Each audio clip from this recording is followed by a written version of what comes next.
Assalamualaikum, with me again teacher Aisyah. So today we are going to practicing motor imitation. So what is motor imitation?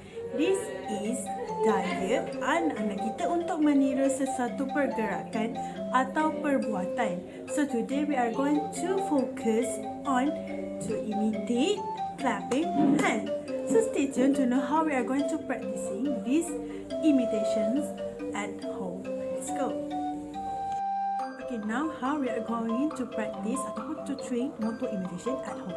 The first one, we need to introduce the concept of imitation, which is we need to introduce to our child. Today we are going to do clap hands, and you need to do this.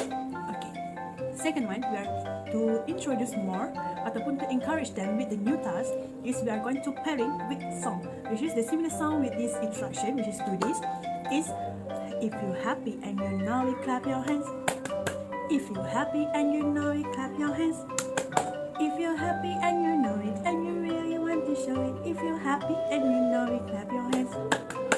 Okay, third one, we are going to present ataupun to introduce them with include the instruction, do this. Okay, for example, if you're happy and you know it, you do this. Okay, if you're happy and you know it, you do this. If you're happy and you know it and you really want to show it, if you're happy and you know it, you do this.